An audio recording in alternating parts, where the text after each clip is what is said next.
Hello guys and welcome back to another second gaming video. As you can see, I am here and I'm going to be showing you today how to design the absolute most efficient mall in Roblox Island. So pretty much I'm going to be showing you the best spawn for not only getting the most sales in Roblox Island, but the most money and the cheapest to design. Because, if you really wanted to, you could have, giveaways and all that other stuff.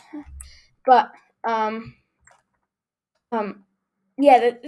it's, not affordable, So, we're gonna want to first, obviously subscribe, the notifications bell on. But first, make sure your spawn has a funnel. And what I mean by this is, so let's say I'm going to reset to demonstrate this. I just reset. Now just reset. As you can see, I'm facing here. So I'm definitely going to want a few vending machines here because odds are when you spawn in, you'll spin around and look around. In case you don't, I want you to immediately see vending machines over in this area so that you know where you're going, what you're doing, and obviously come to my shop. And then, so right out here, we have my vending machines. The placement is very important. So you're gonna want to have a few vending machines here to lure people in. And then you're going to want to have some vending machines out here. And you're going to want to have a combination of buy and sell vending machines. But the most important general rule to follow here is make sure that these are like your best deals and your killer items. That this is, I don't know if your language arts teacher probably told you this, and you probably were like, oh my gosh, this is so boring, but it probably was. Anyways, this is your hook, People see all these killer deals, some stuff to buy at, high demand items, so stuff that have been in the latest update. Because pretty much you need to hook people in. Because if you spawn into a shop and you don't really see much of anything, any great deals, you're not going to spend the next 10 minutes of your life going around through some random person off the street shop. But if you see a bunch of killer deals and then also some killer deals scattered around, especially more near the entrance to again motivate people to keep exploring,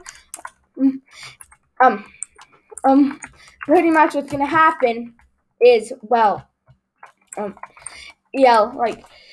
lure people to explore into the deep hidden realms of your mall. So maybe you're definitely gonna want some of the latest update items, some limited cry iron and other high demand items that are pretty much always in high demand. Always great to have that. So you're gonna want a cry iron, and you're gonna probably want to have maybe your buy over here and your sell over here. One really common mistake is that, let's say over here, I'll be buying cry iron for 100,000, and then over here, right next to it, I'm selling it for 200,000. And then you're just not going to make as much money. Some people, granted, will still buy it, but a lot of people, myself included, I'm just going to feel like I'm getting ripped off. Because how come you won't buy it? You think I should have to buy it for 200,000, and yet you're only willing to spend 100,000 on it, which tells me that there's got to be a better deal somewhere, and I'm probably just getting ripped off. So why would I want to buy that? Really, people. It's like, okay, this person is ripping me off. Let's go check out someone else's island. Next, don't have your vending machines stacked up. And what I mean by this is don't stack them. So have one here, then have one sort of no, wait, oops. This, let's say. Or, I mean, that's okay as long as you only do one layer. Okay, not ideal though. It's a lot easier just to have one high vending machines. Or if you absolutely need to, stack them on top of each other. But what I see every once in a while, and it's just so like, are you intentionally trying to like make me not want to buy this, is where you have rows of vending machines stacked up like what I just demonstrated in a diagonal line, but like 10 layers. Because at that point, you just have to spend an hour literally obbying up from to each like level of vending machines, and no one wants to do that. So you need to really lure people in. So now I'm gonna assume you're not that bad. I mean, you managed to get someone into your store. Not too shabby. Now you, as I mentioned earlier, need to have some killer deals scattered out, especially more towards the beginning, less towards the end, and then have your big items. So like smelters, you're always gonna want those at the front, and then you're gonna want buffalo core crystals, cry iron. Some items you might want to have in multiple locations. Just make sure they're at the same price, or just two vending machines next to each other if you have a really busy shop and you just don't feel like you're able to restock all your vending machines. And also, make sure you have a scattered mix of buy and sell. And I see, and a lot of people, what they'll do is they'll have like buy over here, sell over here, and this does make it a bit more practical. But from, let's say, as a store owner, you just want to make the maximum profit. So what you're going to want to do is make your thing almost like a maze, if you will. I mean, not exactly, but pretty much we're going to start off like this, and then we're going to sort of come around and sort of just like come around, and then as we get closer over here, sort of come around, And the point of doing this is, I don't know if you've ever been to like one of those big stores like IKEA or Costco or something like that, where it's like a maze, like literally. And the reason they do that, so I have been doing a lot of work for this video, but anyways, the reason they do that, because then they want you to walk past as many great deals as possible, so that you're like, oh, I don't really need this item that much, but it's such a good deal, let's just get it. And then you end up wasting a ton of money. So like make your paths a bit wider. So like if I have a vending machine here, right? My vending machine's here, vending machine's here. Like this is a good width, Because no. So pretty much even maybe a block or two narrower, just depending on the exact specifications of your mall area. But like anything really narrower, it's just annoying and cluttered, and it forces your camera around. Anything much wider though, and then you have to go like this, and then you have to turn around and go like this. Because like this, you can sort of just, even like I said, maybe a block narrower, depending, you can still really scan through, see if there's anything that you're looking to buy or sell, and then you can like walk up to that to really see if that's a decent price.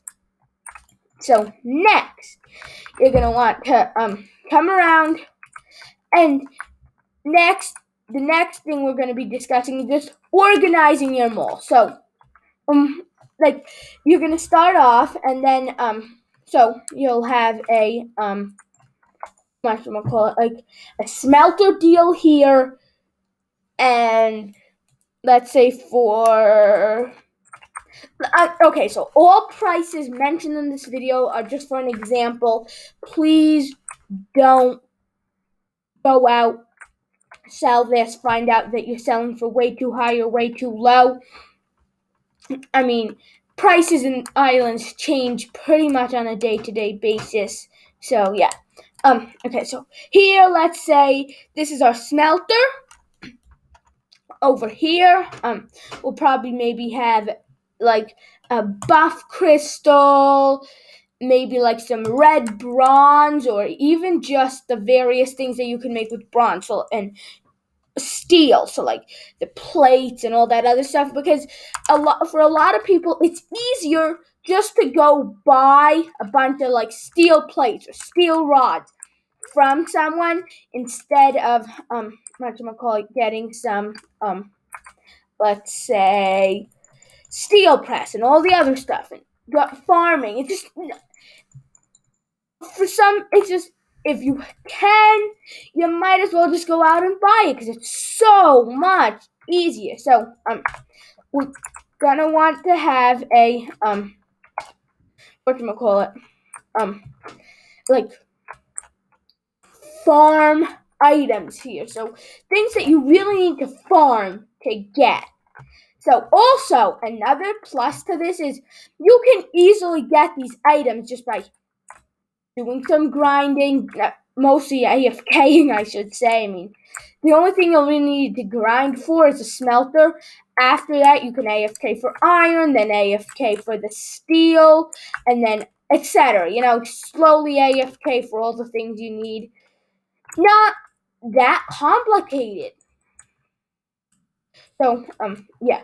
You'll also, some people will want their thing, so maybe have some of the latest items. So like even red bronze refineries and steel presses, especially the red bronze refineries, because first you have to get a copper system, then a steel system, then, and I should say you'll probably want a gold system, and then you need to combine copper and gold, and eventually you will get red bronze. But if you can afford it, you'll probably just want to buy it.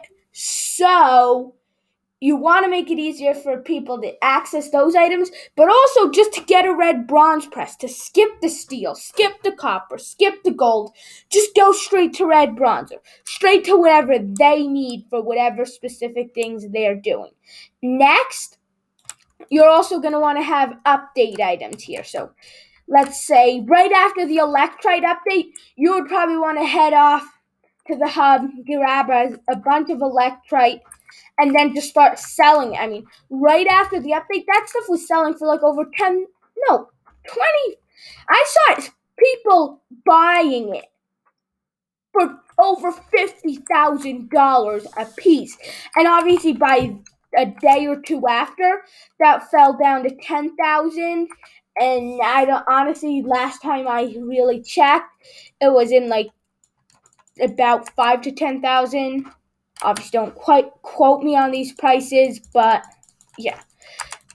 So, big update items are important. Obviously, like the furniture update, I feel like since that was update, it was more like you craft a bunch of stuff and it wasn't so useful. That update, for example, yes, people were still buying stuff from it, but not as much. So, like, after the copper update, people were buying stuff a lot more because they just needed steel.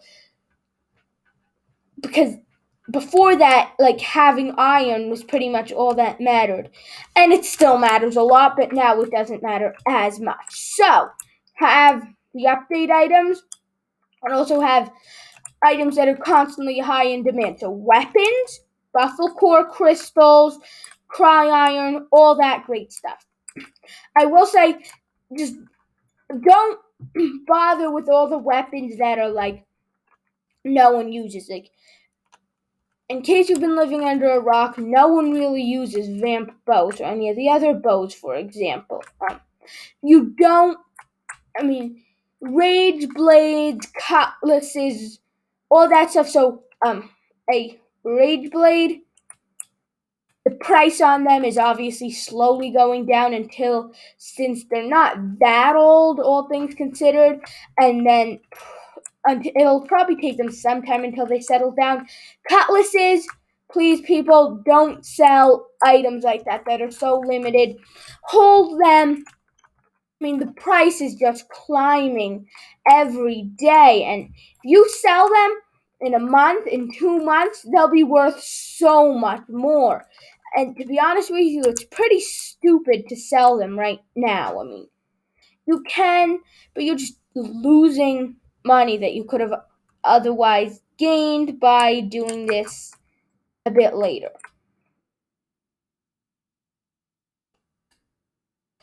So, next, after that, you're going to want to have things that are always in demand, but the demand is like medium. So, like, let's say berry seeds are a great example. The demand has never been that high since they've always been in the game, but at the same time, they've never lost value really. They're still, I mean, their price has pretty much stabled out, and now it's pretty much been worth just about the same amount for a long time, because berries are a great versatile way to make money, especially to make money AFK. So the price is pretty much stable. So sell those, have other similar things that are like gold, at this point probably even electrite, fireworks, like obby stuff. All this stuff is like, the demand isn't particularly high, but especially Game Pass items. So like things from the floral bench, the lighting station, the demand isn't really high, but at the same time, like it's not low. So like the stuff here in the lighting station, I mean, like, especially things like the lantern, the lamppost, the candle, the firefly wall lamp. I mean, after the furniture update where I can go into my workbench, and I mean, I can literally get so many of these different lights. It's sorta, the demand for like lighting items went down. Another thing that is worth something now, but will be worth a lot more in the future, is the old blueprints. So what I mean by this, like barbecue blueprints, picnic table blueprints. They're like, they're right now. Your average islands player doesn't really know, really, I would say, so they're not really selling. But eventually, of course, they will become limited. Also, since most people put them into their workbench, so it's like the demand is definitely going to go up in coming months. Floral bench, the demand has pretty much always been there. I mean, the carpentry bench does have some stuff, but it's not nearly as much stuff as, let's say, the floral bench. The obby kit, I mean, obbies aren't that high in demand, but people will still buy them for a good price, and the demand isn't so low that only like 2 people in islands want it. So definitely want to sell those. Again, berry seeds, flowers are a big one, and then also the clay. Anything from the Christmas update, snowman, that sort of thing. Presents, like anything else, like the Christmas update, I wouldn't sell it right now, because soon as the Christmas update is just more and more in the past, it will be worth so much more. But that's just another thing to consider. You will eventually want to sell these in your shop. And in that case, I would put them in the medium demand area. Next, we're going to have low demand items. So items that people like rarely ever need, with some, but again, continuing our strategy from earlier, sprinkling in some good deals.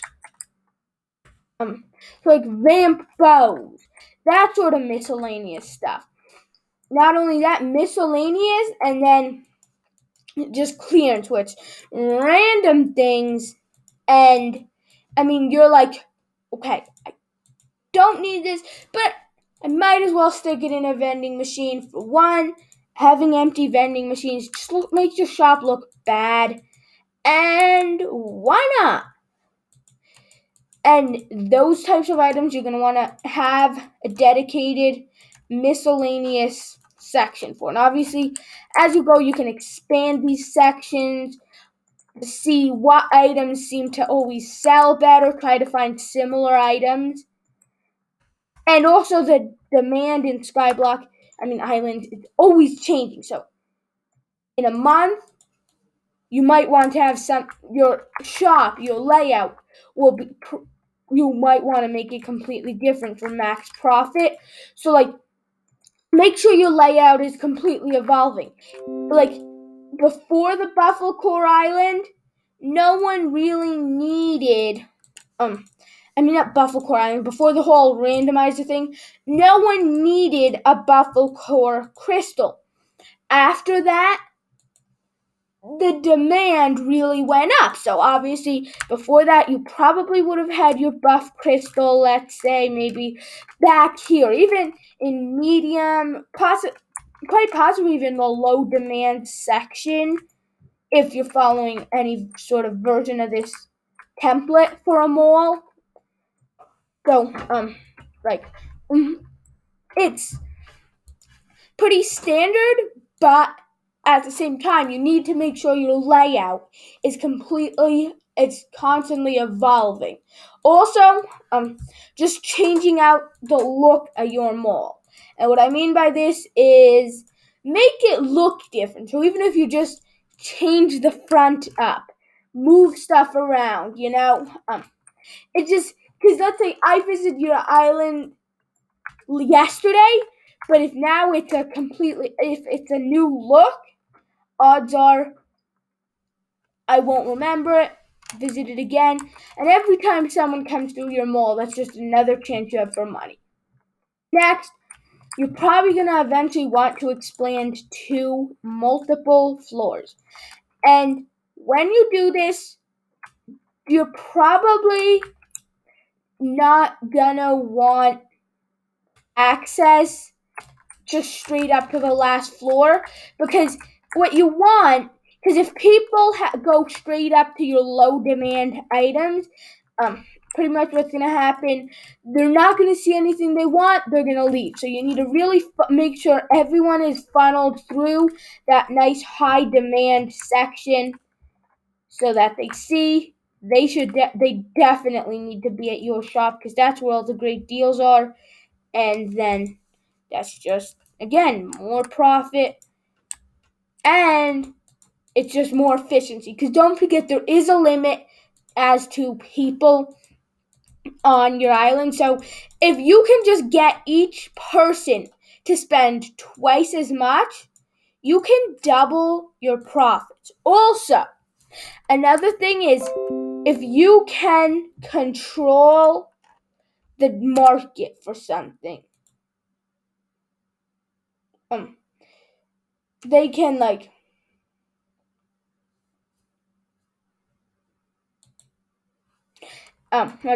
you can if you right after an update, it's not the best, most kind strategy, but honestly, I don't think many people care.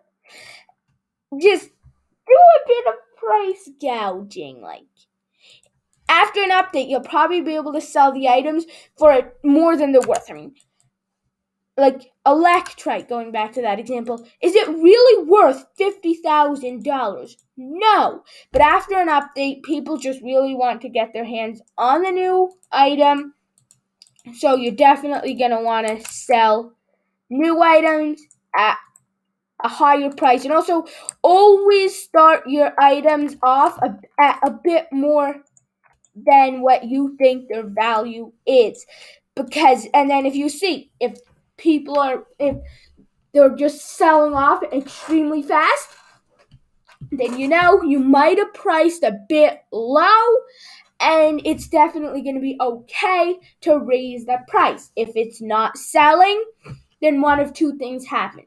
Evaluate your price, make sure it's like a good price, or two, it might just be a low demand item and nobody really is interested in buying that. In that case, you're going to want to move it farther back in your shop, just because if it's a low demand item, you really want, again, to funnel people past your high demand items, because those are really should be your priority. And especially make sure to keep stuff full, especially at the entrance to your shop. Make it look more appealing. I mean, there's nothing worse than having a shop that's practically all empty. I mean, if you're opening, let's say, a new floor or a new section, just block it off until it's ready, so that people aren't just walking past row after row of empty vending machines, or just fill them up with stuff. I mean, how hard is that?